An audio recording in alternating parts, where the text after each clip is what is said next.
जय हिंद साथियों, स्वागत है आप सभी का एके फिजिक्स मोटिव में। जैसा कि आप लोग थंबनेल से जान चुके होंगे कि आज क्लास 10th के प्रकाश के परावर्तन के बारे में हम लोग पढ़ने वाले हैं, भौतिक विज्ञान। तो प्रकाश का परावर्तन होता क्या है?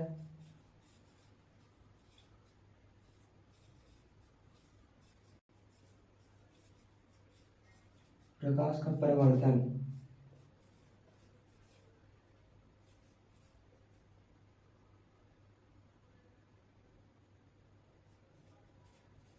रिफ्लेक्शन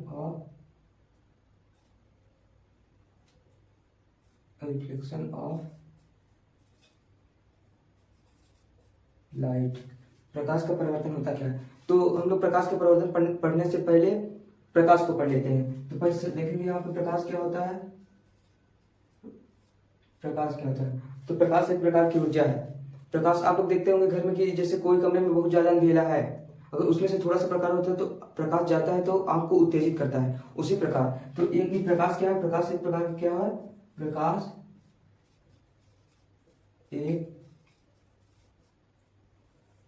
एक प्रकार की क्या है? ऊर्जा है क्या, जो स्वयं नहीं दिखाई देती। प्रकाश एक प्रकार क्या है? प्रकाश एक प्रकार की ऊर्जा है जो स्वयं नहीं दिखाई देती। इसके गुण क्या होते हैं हम लोग पढ़ लेते हैं। प्रकाश क्या होता है? प्रकाश हमेशा क्या होता है? प्रकाश हमेशा सीधी रेखा में चलता है। प्रकाश हमेशा क्या होता है? सीधी रेखा में।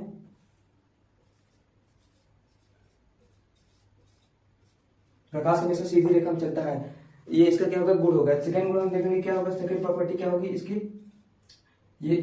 इसको चलने के लिए कोई माध्यम की आवश्यकता नहीं होती है। कोई माध्यम की आवश्यकता नहीं होती है। जैसे कि आप लोग देखेंगे कि प्रकाश सूर्य से अंतरिक्ष से आता है, सूर्य से आता है पृथ्वी तक। सूर्य से पृथ्वी तक प्रकाश को आने में कई परतें को सामना करना पड़ता है, लेकिन उसको कोई इफेक्ट नहीं पड़ता, कोई प्रभाव नहीं पड़ता। यानी कि प्रकाश से सीधी रेखा में गमन करता है। जैसे ओजोन परत हो गई, वायुमंडल में कई परतें हो गई, क्षोभ मंडल हो गया, संताप मंडल हो गया, तो इसको पार करते हुए चला आता है तो इस इफेक्ट नहीं पड़ता, कोई प्रभाव नहीं पड़ता, अर्थात ये चला आता है। और क्या होता है इसमें? प्रकाश की चाल क्या होती है? अलग माध्यम में अलग अलग होती है। अलग माध्यम में क्या होती है? अलग अलग होती है। प्रकाश की चाल अलग माध्यम में अलग अलग होती है। तो क्या सबसे ज्यादा किसमें होती है? सबसे ज्यादा यानी 3 × 10⁸ मीटर प्रति सेकेंड। ये किसमें होती है? ये होती है निर्वात में। ये किसमें हो जाएगी? निर्वात में। और सबसे कम किसमें होती है?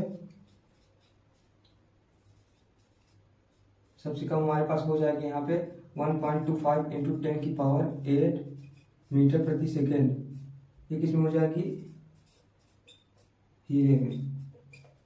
तो ये सबसे ज्यादा हो जाएगी, सबसे कम। और इसका मान एक गुण और होता है। ये क्या होता है? ये विद्युत चुंबकीय तरंगें होती हैं। क्या ये क्या होती हैं? विद्युत चुंबकीय तरंगे।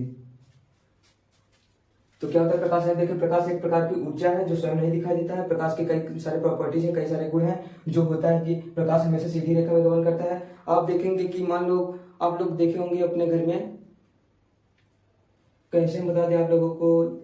जैसे आप लोग देखे कभी मोमबत्ती रख लीजिए और उसके सामने से कागज लगा दीजिए, और कागज को छेदेंगे, बीच में छेदेंगे तो सीधा उस पर रोशनी चली जाएगी, प्रकाश चला जाएगा, लेकिन उसके आगे प्रकाश नहीं जाएगा। मतलब ये नहीं कि दीक्षा उस तरफ चला जाए उस तरफ, लेकिन प्रकाश सभी तरह, इसलिए प्रकाश का कोई बिंदु, कोई स्रोत है तो प्रकाश सभी तरह से सीधी रेखा में गमन करता है। सभी तरह ये सूर्य हो गया, सभी तरह से सीधी रेखा। ये नहीं कि इसी से उल्टा सीधा ऐसे से गमन नहीं करेगा। प्रकाश हमेशा सीधी रेखा में गमन करता है। तो इसके बाद हम लोग क्या पढ़ेंगे? ये तो हो गया। इसके बाद हम पढ़ेंगे क्या? प्रकाश का परावर्तन। प्रकाश के बारे में हम लोगों ने पढ़ लिया, लाइट के बारे में ये इतना अध्ययन कर लिया। अब हम लोग पढ़ेंगे क्या? प्रकाश का परावर्तन। तो देखते हैं प्रकाश का परावर्तन होता क्या है। तो हम लोग प्रकाश के परावर्तन को देखेंगे।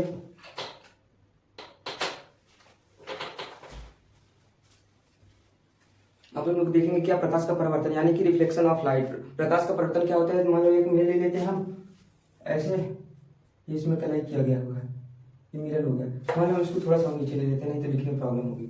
ये क्या हो गया? मिरर हो गया। कोई दर्पण हो गया जिसको हम पीछे से क्या करें, कलाई कर दिए, पेंट कर दिए, पॉलिश कर दिए, तो मान लो ये एक क्या हो जाएगा, एक जैसे किरण हम इस पे मारते हैं तो एक उसी एंगल से क्या हो जाएगी, रिफ्लेक्ट हो जाएगी। आप लोग घर में देखेंगे जो शीशा हम लोग देखते हैं, यूज करते हैं, अगर उस पर आप टॉर्च लेके मारेंगे, अगर ऐसे तिरछे टॉर्च मारेंगे तो ऐसे प्रकाश उधर ऐसे सीधे चले जाए, अगर आप सीधा से लेके टॉर्च मारेंगे सीधा मारेंगे तो सीधे से प्रकाश पर चले जाएंगे। यानी कि जितने एंगल पे प्रकाश को हम लोग जितने एंगल पे प्रकाश को ऐसे मारे उतनी ही एंगल पे वो रिफ्लेक्ट होकर चला जाएगा, परावर्तित होकर चला जाएगा। तो ये क्या हो जाएगी, इंसिडेंस रे, मतलब कि आपतित किरण। ये क्या हो जाएगी, आपतित किरण। ये क्या हो जाएगी हमारे पास, आपतित किरण। ये क्या हो जाएगी हमारे पास, परावर्तित किरण। ये क्या हो जाएगी, परावर्तित किरण। और ये हम लोग ये देखने के लिए कि मतलब ये जो मेन पॉइंट होता है इसको हम लोग देखने के लिए क्या कहते हैं, नॉर्मल। मतलब नॉर्मल क्या होता है, ये अविलंब, अविलंब से हम लोग इसको जानते हैं। इसको हम लोग इसलिए खींचते हैं, काल्पनिक रेखा होती है, अपनी सुविधा के अनुसार हम लोग खींच लेते हैं ताकि ये हमको इसको अगर खींच लेंगे, अविलंब को खींच लेंगे तो ये एंगल देखने में ज्यादा आसानी हो जाएगी। इसी तरह हम लोग अविलंब को खींच करके ये दोनों जो आपतित किरण है और परावर्तित किरण है इसको एंगल निकालने में, कोण निकालने में आसानी होगी। तो अविलंब और आपतित कोण के बीच के बना कोण को क्या कहते हैं, आपतन कोण। इसको आज प्रदर्शित किया जाता है, तो ये क्या हो जाएगा हमारे पास, आपतन कोण। ये हो जाएगा आपतन कोण, ये हमारे पास आपतन कोण। और अविलंब और परावर्तित किरण के बीच बना कोण क्या होता है, परावर्तन कोण। इसको कोण आर से प्रदर्शित किया जाता है। ये क्या हो जाएगा हमारे पास, परावर्तन कोण, परावर्तन कोण। ये हो जाएगा क्या, प्रकाश का परावर्तन। तो ये अगर कोई भी प्रकाश अगर आएगी इसमें दर्पण पे पड़ती है, लेंस पे पड़ती है, मिरर पे पड़ती है, लेंस नहीं होगा दर्पण होगा। अगर हम मान लीजिए एक शीशा लेते हैं, लेंस क्या होता है, आर पार से मतलब दिखाई देता है, लेकिन एक उसी को एक तरफ से क्या करेंगे, एक तरफ से कलई कर देंगे तो वो दर्पण बन जाएगा। तो अगर कोई भी अगर इस पर प्रकाश मारेंगे, जितने एंगल से मारेंगे उसी एंगल से वो रिफ्लेक्ट हो जाएगा, परावर्तित हो जाएगा। तो इसका क्या परावर्तन के दो नियम होते हैं। तो फर्स्ट नियम हमारा क्या कहता है कि आपतित किरण तथा परावर्तित किरण तथा आपतन बिंदु पर। तो इसको हम लोग क्या बोलते हैं, ये जो तीनों पे, ये आपतित किरण, परावर्तित किरण और अविलंब, ये तीनों को हो जाएगा क्या, जो तल पे मिलता है इसको बोलते हैं क्या, आपतन बिंदु। आपतन बिंदु, इसको हम लोग क्या बोलेंगे, आपतन बिंदु। तो और हमारा ये पहला नियम क्या हो जाएगा, यहाँ पे प्रकाश के परिवर्तन के दो नियम होते हैं। कितने नियम होते हैं, दो नियम। तो हमारे ये पहला नियम क्या कहता है कि आपतित किरण तथा परावर्तित किरण, ये आपतित किरण तथा परावर्तित किरण और आपतन बिंदु, ये जो आपतन बिंदु पर काल्पनिक अविलंब, ये काल्पनिक होता है, मतलब कि वास्तव में नहीं खींचा जाता, ये हम लोग अपनी सुविधा के लिए खींच लेते हैं। तो क्या होता है, आपतित किरण, आपतित किरण तथा परावर्तित किरण, परावर्तित किरण और आपतन बिंदु पर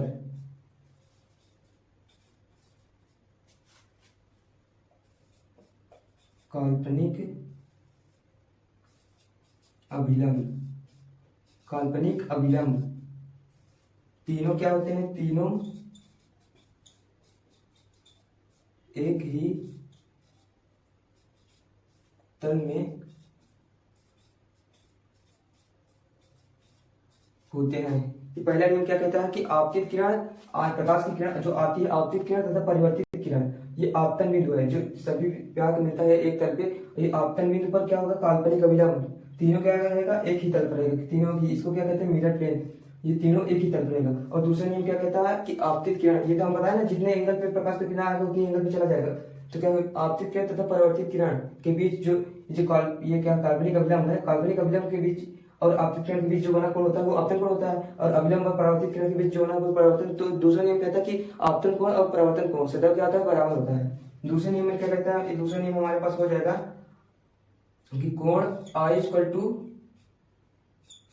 कोण आर, यानी कि आपतन कोण बराबर परावर्तन कोण। आपतन कोण सदैव परावर्तन कोण के क्या होता है, बराबर होता है। तो हम लोग इसके आगे दर्पण है और क्या, प्रकाश का अपवर्तन।